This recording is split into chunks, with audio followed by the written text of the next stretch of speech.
cuaca di sini lagi bagus-bagusnya. Sekarang lagi hangat loh teman-teman di sini. Jadi banyak orang yang malah melakukan pesta gitu. Mereka banyak melakukan gathering, kumpul-kumpul atau party di depan rumah, duduk-duduk di atas rumput, duduk-duduk di atas atap. Karena ya mungkin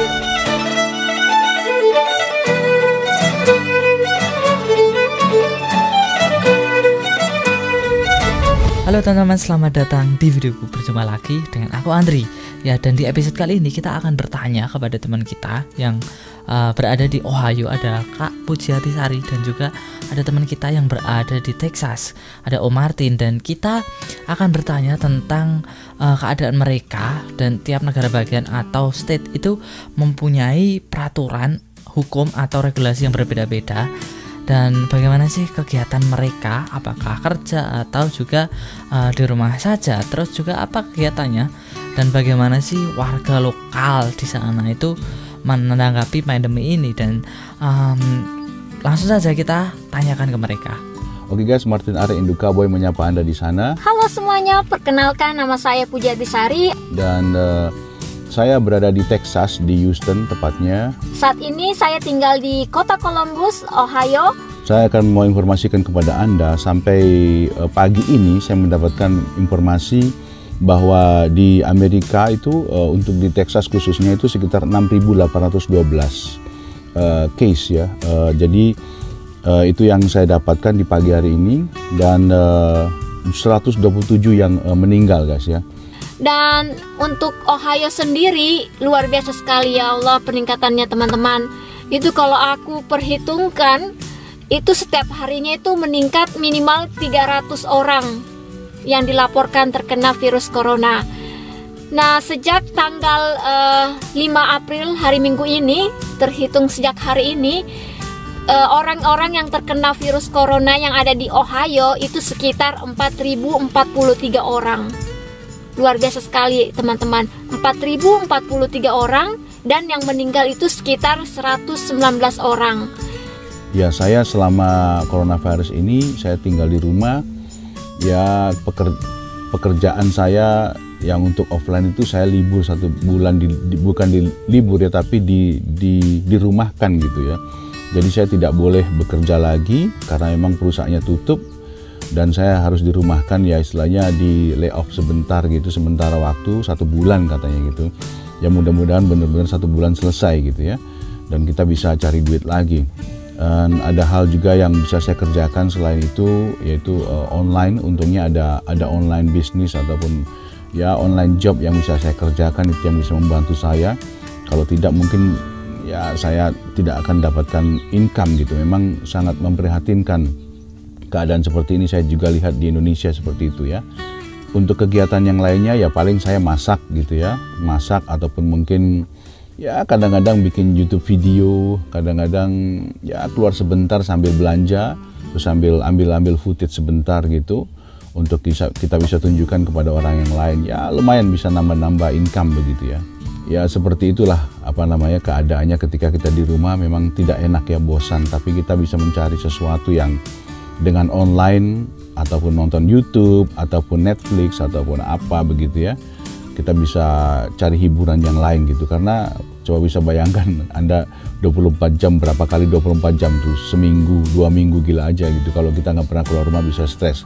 Satu hal hiburan yang saya bisa lakukan yaitu dengan bersepeda di taman gitu ya, karena tidak terlalu dekat. Saya paling hanya sepeda muter-muter berapa kali gitu untuk cari keringat, karena kalau makan tidur aja mungkin itu nggak bagus buat kesehatan kita. Kita harus bergerak gitu ya, dan itu diperbolehkan, nggak apa-apa kita ke taman, asalkan jangan terlalu yang tempat yang ramai betul gitu ya, karena percuma saja kalau ramai betul di taman. Biarpun Anda olahraga, itu kan virusnya bisa Anda bisa terkontaminasi begitu.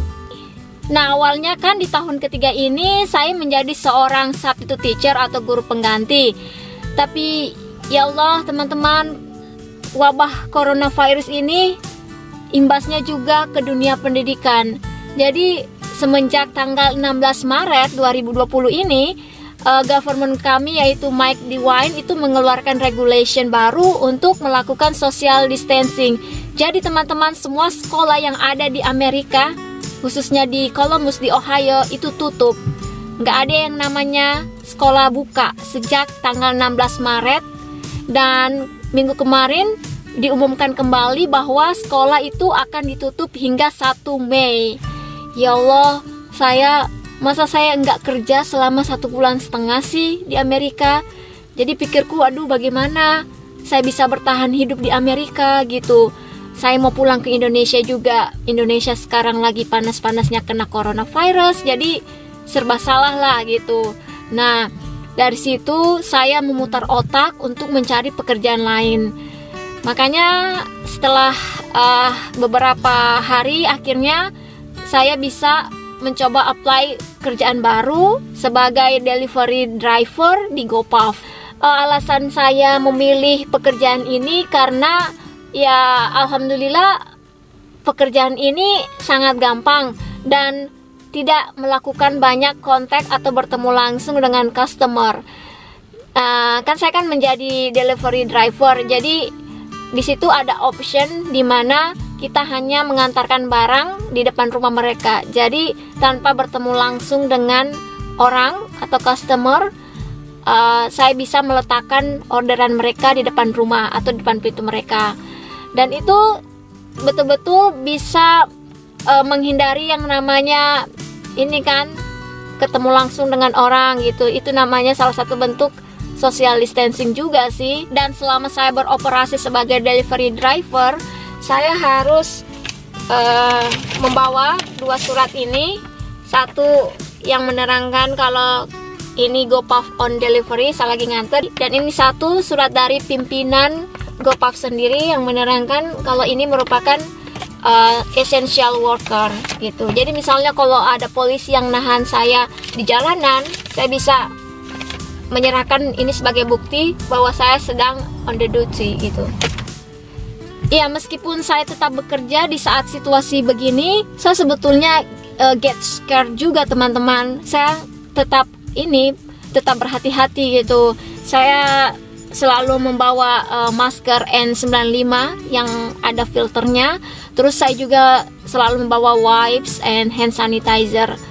Aduh, saya sebetulnya takut banget kena coronavirus. Tapi kemungkinan besar saya bisa kena gitu kalau saya nggak berhati-hati. Jadi selain saya menyediakan alat-alat itu saat bekerja, dan di rumah saya juga mengonsumsi hot ginger water. Dan saya juga makan bawang putih mentah. Nah, sebetulnya mengonsumsi jahe dengan bawang putih itu kan belum teruji secara penelitian kalau itu bisa menghindari coronavirus. Itu enggak sama sekali. Itu belum terbukti dalam research. Dan paling tidak 2 obat itu bisa menjaga daya tahan tubuh saya gitu. Dan saya juga tiap hari mengonsumsi vitamin gitu. Ada rasa was-was juga sih kerja seperti ini. Bagaimana respon masyarakat di sini gitu ya? Ya, beberapa orang ataupun banyak orang yang meresponnya sesuai dengan anjuran dari pemerintah daerah di sini. Mereka tinggal di rumah begitu ya, sejak mungkin kira-kira 3 minggu yang lalu mereka sudah tinggal di rumah dan mereka tidak lagi bekerja secara offline. Mereka selalu menggunakan online. Dan kalau kita lihat di Texas di sini ataupun di beberapa tempat di Amerika sini, seperti restoran-restoran, itu adalah bukti respon mereka. Mereka menutup restorannya dalam artian hanya untuk ke pick up delivery saja gitu ya. Tidak diperbolehkan untuk ke dine in, duduk di dalam. Kemudian untuk ke apotek gitu, apotek itu boleh dibuka karena itu memang esensial, penting. Demikian juga bengkel ataupun tempat seperti hospital kayak begitu. Dan satu hal lagi juga perbelanjaan ya gitu, seperti swalayan yang dalam artian untuk kebutuhan sehari-hari, misalkan ya untuk sayur atau beras atau something like that di grocery store tentunya. Dan mereka di sini sudah menerapkan yaitu social distancing, dan saya pikir di mana-mana juga begitu.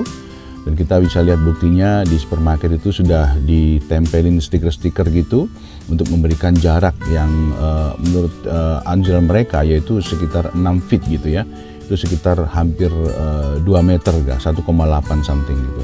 Ya, tanggapan warga Ohio mengenai social distancing atau self distancing or stay at home. Sebagian besar orang-orang di sini alhamdulillah cukup mengikuti aturan itu. Tapi saya perhatikan juga ketika saya melewati jalanan-jalanan yang ada di sini, beberapa orang di sini juga banyak yang tidak mengikuti aturan itu.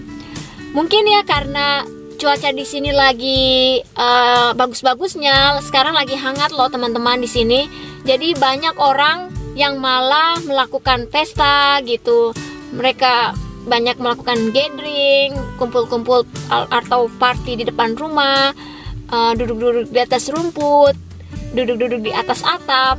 Karena ya mungkin ya suasananya lagi hangat-hangatnya, lagi enak gitu mataharinya.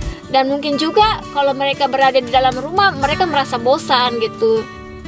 Kalau untuk pemerintah di sini itu memang meresponnya sangat-sangat serius ya, dengan bukti yaitu gubernurnya selalu memberikan informasi, wali kotanya di sini untuk mengultimatum kepada warganya untuk tidak keluar rumah jika tidak penting, dan juga penanganan yang serius dengan menambah armada-armada misalkan seperti ambulans ataupun ya tempat tidur untuk para pasien. Mereka berusaha bagaimana caranya untuk bisa memberikan tempat bagi orang-orang yang terjangkit positif coronavirus ini. Dan bahkan ada ruangan-ruangan yang tadinya di depan rumah sakit itu bisa dipakai gitu ya. Mereka bisa memanfaatkan tempat-tempat itu untuk digunakan, dipasang tenda-tenda agar para pasien-pasien yang terkena positif coronavirus ini bisa tinggal di situ gitu. Nah, jadi teman-teman, orang-orang yang bekerja di grocery, telecommunication itu masih tetap bisa beraktivitas atau bekerja gitu teman-teman. Alhamdulillah teman-teman. Jadi ya saya bisa bekerja, menghasilkan uang untuk bisa bertahan hidup selama di Amerika.